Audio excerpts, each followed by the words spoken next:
नमस्कार. मी आरती दातार. अध्यात्म म्हणजे मनाची निर्मळता. मीचा खरा अर्थ समजला की अंतरंगीच्या चांगुलपणाला, देवत्वाला जाग येते. अहंकाराचा निसटताही स्पर्श नसलेलं मन शुद्ध, निर्मळ होऊन जातं. चित्ताची शुद्धी होते. सूक्ष्म मन भगवंताशी एकरूप होऊन जातं. स्वतःचा विसर पडतो. आपली वैभवशाली भारतीय संस्कृती गुरुशिष्य परंपरा जपणारी, विकसनशील करणारी आहे. श्री रामकृष्ण परमहंस आणि स्वामी विवेकानंद ही गुरुशिष्यांची अलौकिक जोडी आपल्याला माहिती आहे. आपल्या जीवनाला आकार देणारे श्री रामकृष्ण महान आहेत याची जाणीव स्वामीजींना होती. विश्वात्मक कार्यासाठी श्रीरामकृष्णांनी आपल्या सगळ्या शक्ती स्वामीजींना देऊन ते भिकारी झाले होते. आपलं कार्य पूर्ण करण्यासाठी श्रीरामकृष्णांनी या शक्ती स्वामीजींना दिल्या होत्या. स्वामी विवेकानंद म्हणजे ज्ञान आणि विज्ञान यांचा सेतू. पौर्वात्य आणि पाश्चिमात्य संस्कृतीचा कृष्ण संगम घडवून आणणारा देवदूत म्हणजे स्वामी विवेकानंद. शिकागो येथील जागतिक सर्व धर्म परिषदेतील स्वामीजींच्या भाषणाला 100 वर्ष उलटून गेली तरी त्याचं स्मरण आपल्याला आजही आहे आणि उद्याही राहणार आहे. श्रीकृष्णाच्या बासरीने जसं अवघ्या गोकुळाला वेड लावलं, स्तब्ध केलं, तशीच विलक्षण जादू स्वामीजींच्या अमृतमयी शब्दात होती. माझ्या बंधू भगिनींनो, या शब्दांनी हजारो अमेरिकन वासियांना एकाच वेळेला मंत्रमुग्ध केलं. नुकत्याच उमललेल्या गुलाब पुष्पासारखं स्वामींचं गंधित शब्द आजही ताजे टवटवीत आहेत, प्रसन्नतेने नटलेले आहेत. ते केवळ शब्द नाहीत, तो ओंकार स्वरूपाचा अनाहत नाद आहे. त्या प्रत्येक शब्दाशब्दात स्वतः स्वामीजी आपल्याला भेटतात. आपल्या गुरूंच्या प्रेमळ आश्वासकतेचा तो सुगंध आहे. ईश्वराशी आत्मीयतेचं नातं जोडणारा तो एक मंत्र आहे. श्रवण भक्ती करणाऱ्या प्रत्येकाच्या अंतरंगीचं देवत्व फुलवणारी ती देवबोली आहे. गुरूच्या आशीर्वादाने मुखकमलातून ओघळणारे ते तेजस्वी मोती आहेत. गुरूच्या दिव्य स्मरणात स्वतःला विसरण्याची विलक्षण शक्ती आहे. आपल्या गुरुशी, भगवंताशी प्रत्येक कृतियुक्तीत अनुसंधान राखता येणं अत्यंत आवश्यक आहे. अनुसंधान राखल्यामुळे दैनंदिन जीवन सुखासमाधानाचं होतं असा दिलासा संत सज्जन देतात. योग म्हणजे मिळणं आणि क्षेम म्हणजे मिळालेलं कायमस्वरूपी टिकवणं. लहानपणापासून आपल्याला जन्मदात्यांकडून असंख्य संस्कार मिळालेले असतात. ज्या संस्कारांमुळे आपलं नातं चांगुलपणाशी, देवत्वाशी जोडलं जातं. वाढत्या वयानुसार जबाबदाऱ्या आणि व्याप, आपले ताप वाढतात हे सत्य आहे. पण त्या जबाबदाऱ्या, कर्तव्य योग्य प्रकारे पार पाडण्यासाठीची समर्थ सोबत म्हणजे बालपणी मिळालेलं संस्कारांचं बाळकडू आहे. नम्रता हा फार मोठा संस्कार आहे, जो आयुष्यभर आपण जपायला पाहिजे. जो नम्र असतो त्याच्या अंतःकरणात देव वस्तीला येतो. अजान वृक्षाच्या फांद्यांसारखं नित्य नम्र असणं अत्यावश्यक आहे. असं म्हणतात, जो नम्र झाला भूता त्याने जिंकिले ब्रह्मांडा. स्वार्थ आणि अहंकार हे प्रत्येक माणसाचे 2 मोठे शत्रू आहेत. या शत्रूंमुळे आपली प्रगतीच खुंटून जाते. हे 2 शत्रू आपल्याजवळ आहेत याची आपल्याला जाणीवही नसते आणि जरी असली ना तरी आम्ही ती मान्य करत नाही. स्वतःत बदल घडवून आणण्यासाठी आम्ही प्रयत्नच करत नाही. मी स्वार्थी नाही, मी अहंकारी नाही असं आपण छातीठोकपणे म्हणतो. दुसरा माणूस स्वार्थी आहे, तो अहंकारी आहे, पण मी मात्र नाही या चुकीच्या समजुतीत आपण नित्य वावरतो. ज्याला आपण चुकतो असं वाटत नाही त्याच्यात कधीच प्रगती होणं शक्य नाही. स्वार्थ, अहंकार हे शत्रू एखाद्या वस्तूसारखे दाखवता येत नाहीत. पण ते आपल्या कृतीउक्तीतून डोकावतात. आपल्या स्वतःची आणि अहंकाराची मुळं इतकी खोलवर रुजलेली असतात की त्याचं अस्तित्व आम्हाला जाणवतच नाही. स्वार्थ 3 प्रकारचा असतो. आपण नित्य स्वतःच्या सुखाचा विचार करत असतो. आपली देहबुद्धी अति तीव्र असते. दुसऱ्यासाठी आपला देह झिजवण्याचे कष्ट सहसा आपण घेत नाही, म्हणजे टाळतो. इतरांनी माझ्यासाठी खूप गोष्टी कराव्यात, पण मी कुणासाठी माझ्या देहाला कधी कष्ट पडू देणार नाही. या आपल्या वृत्तीला म्हणतात कायिक स्वार्थ. मला नित्य बोलण्याचं स्वातंत्र्य पाहिजे. मी कुणाला काहीही बोलीन, सतत सूचना करीन. माझ्या म्हणण्यानुसार प्रत्येकाने वागलंच पाहिजे. हा माझा अलिखित कायदा आहे. तो कुणी मोडलेला मी खपवून घेणार नाही. असं म्हणणारा माणूस मी मात्र कुणाचं ऐकणार नाही, मला सूचना केलेल्या, अक्कल शिकवलेली अजिबात आवडत नाही असं ठणकावतो.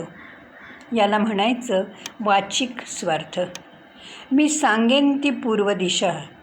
माझ्या मतानुसार सगळ्यांनी वागायलाच हवं. मी कधी चुकणं शक्य नाही. माझेच विचार बरोबर. या दुराग्रही वृत्तीला म्हणायचं मानसिक स्वार्थ. या 3ही स्वार्थी वृत्ती मोठ्या घातक आहेत. आपण यातल्या कुठल्या स्वार्थाच्या आहारी गेलो आहोत याची कठोर परीक्षा प्रत्येकाने करायला हवी. अलिप्त वृत्तीने परीक्षा केली तर स्वतःची चूक, स्वतःचा स्वार्थ आपल्याला समजतो. समजला की स्वतःत परिवर्तन घडवून आणण्यासाठी प्रयत्नशील राहता येतं. जो निस्वार्थी वृत्तीने वागतो, जगावर प्रेम करतो, तोच आनंदाने जगू शकतो. आनंदाने जगण्यासाठी लहान सहान गोष्टींकडे आपल्याला सहज लक्ष देता येतं. एखाद्या लहानशा कृतीतूनही आनंद मिळू शकतो. आपल्या जवळच्या, आपल्या सगळ्या सोयऱ्यांच्या, मित्रमैत्रिणींच्या आवडीनिवडी लक्षात ठेवून त्यानुसार वागतानाचा आनंद एखाद्या वस्तूतून सुद्धा मिळत नाही. परस्परातील प्रेम, ओढ, जिव्हाळा आणि आत्मीयता टिकण्यासाठी आणि ती वाढण्यासाठी आवर्जून काही गोष्टी प्रत्येकाला पाळता यायला हव्यात. सगळ्यांनी स्वतःसकट सगळ्यांचं स्वातंत्र्य जपायला हवं, ते वाढवायला हवं. दुसऱ्याला पारतंत्र्यात किंवा दुःखात ठेवून आपण कधीच स्वतंत्र आणि सुखी होऊ शकणार नाही. मला जसं माझं मत आहे तसं प्रत्येकाला स्वतःचं मत असतं. प्रत्येकाला दुसऱ्याच्या मताचा आदर करण्यात शांतता, सुख आणि समाधान मिळतं.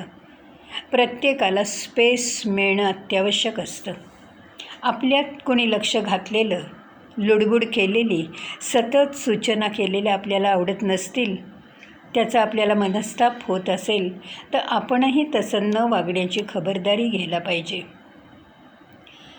प्रत्येक कुटुंबातील प्रत्येकाच्या आवडीनिवडीत विविधता असली तरी सगळ्यांच्या आवडीची एखादी जागा अशी असावी की त्यानिमित्ताने सर्वजण एकत्र येतील, सामूहिक आनंद मिळवतील. त्यामुळे प्रेम, संवाद टिकून राहील. आपल्या सहवासात आलेल्या प्रत्येक माणसाला मोकळं वाटेल असं आपलं वागणं असावं. प्रत्येक नात्यातील प्रेमाचा सहज सुंदर भाव नित्य वाहता राहिला पाहिजे. एकमेकांनी एकमेकांचे दोष आपलेसे करावेत. निंदेच्या भानगडीत कधी पडू नये. निंदेमुळे आपलं स्वतःचंच मन गढूळ होऊन जातं. आपल्या मनाची निर्मळता जाऊ न देणं म्हणजे आपल्या वर्तन प्रक्रियेत बदल करणं, स्वतःची खरी ओळख होणं. आपल्या मुळाकडे, आपल्या देवत्वाकडे जाणं. मनाचा चांगुलपणा ओळखणं आणि त्यानुसार वागणं म्हणजेच रोजच्या व्यवहारात, दैनंदिन जीवनात आध्यात्मिक होणं. प्रत्येकाला मीचा खरा अर्थ आणि त्या मीची कर्तव्य समजणं अत्यावश्यक असतं. हातून खूप मोठी चूक झाल्यावर तरी निदान श्रीकृष्णाचा सखा सुदामा याला मीचा अर्थ समजला. सुदामा आणि श्रीकृष्ण सांदीपनींच्या आश्रमात एकत्र राहत होते. तेव्हा भगवान श्रीकृष्ण लाकडं फोडायचे. भर पावसात भगवान लाकडं वेचायला जायचे. सांदीपनींच्या पत्नीने सुदामाजवळ दाण्या फुटाण्याची पुरचुंडी दिली होती. श्रीकृष्ण उपाशीपोटी काम करत असल्याचा भाव त्या मातेच्या मनी होता. सुदामाने पुरसुंडी श्रीकृष्णाला न देता ती एकट्यानेच खाऊन टाकली. कृष्णाने आपल्या सख्याबद्दल एका शब्दानेही तक्रार केली नाही.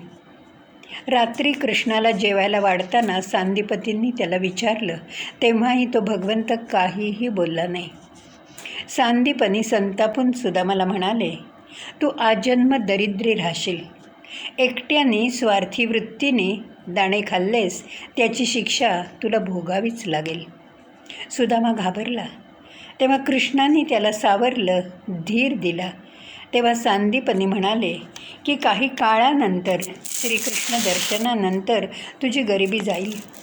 तोपर्यंत तू विद्वान पण गरीब असशील. या प्रसंगानंतर सुदामाला मीचा खरा भावार्थ समजला. खरंच अनुभवासारखा दुसरा शिक्षक नाही.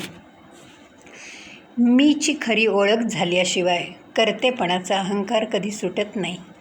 अहंकाराचं विसर्जन झाल्याशिवाय ज्ञानप्राप्ती होत नाही. आत्मज्ञानाच्या प्राप्तीमुळे मोह आणि शोक यांचं विसर्जन होतं. मन निशंक होतं.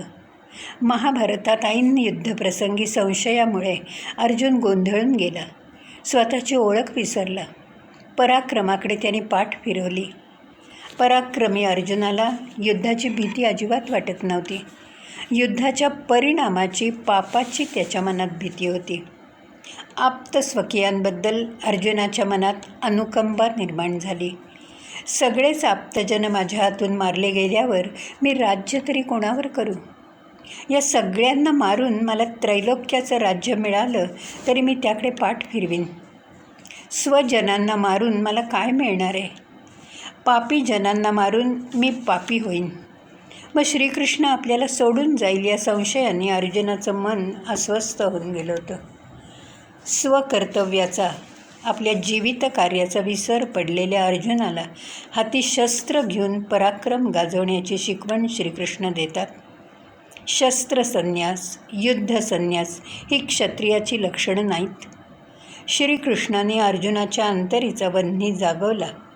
अर्जुनाला युद्ध प्रवृत्त करण्यापुरता भगवान श्रीकृष्णाचा उद्देश मर्यादित नव्हता, तर अर्जुनाला आत्मज्ञानाची प्राप्ती होणं आवश्यक होतं. स्वतःची ओळख विसरल्यामुळे अर्जुन हतबल झाला.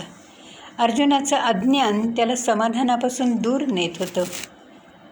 आपल्या जीवित कार्याचा विसर पडलेल्या अर्जुनाला श्रीकृष्ण कर्माचं महत्त्व सांगतात. कर्माशिवाय मोक्ष नाही. त्यामुळे कर्माचं स्वरूप प्रत्येकाने जाणून घ्यायला हवं. कर्म हे कधी चांगलं किंवा वाईट नसतं. ते आपणहून कुणाला धरतही नाही आणि कुणाला सोडतही नाही. आपणच आपला जीव त्या कर्मात गुंतवून आपल्या आसक्तीने ते कर्म बरं का वाईट ते ठरवतो. ममत्वयुक्त आसक्ती सुटली की कर्माचा बंधही सुटतो. म्हणून आसक्ती आणि मोह न ठेवता कर्म करणारा माणूस परमपदाला जाऊन पोचतो. ज्ञानमार्गी माणसं कर्म करताना इष्ट अनिष्ट या गोष्टींपासून निर्लेप राहतात. म्हणजेच कर्माच्या फलाची ते आशा बाळगत नाहीत. गोंधळलेल्या, स्वतःची ओळख विसरलेल्या अर्जुनाच्या निमित्ताने भगवंतांनी केलेला उपदेश केवळ अर्जुनासाठी नाही, तर आपल्या सगळ्यांसाठी आहे. भगवद्गीता हा अखिल मानवजातीचं कल्याण करणारा ग्रंथ आहे. गीता ही आपली माऊली आहे. अत्यंत लढिवाळपणे ही विश्वमाऊली विश्वमनाला दैनंदिन जीवनात कसा वाग आणि कसा वागू नकोस ते सांगते. ते ऐकून तसं वागणं म्हणजेच अध्यात्म, ज्यामुळे आपण शांत, तृप्त आणि आनंदी जीवन जगू शकू, त्याला म्हणायचं अध्यात्म.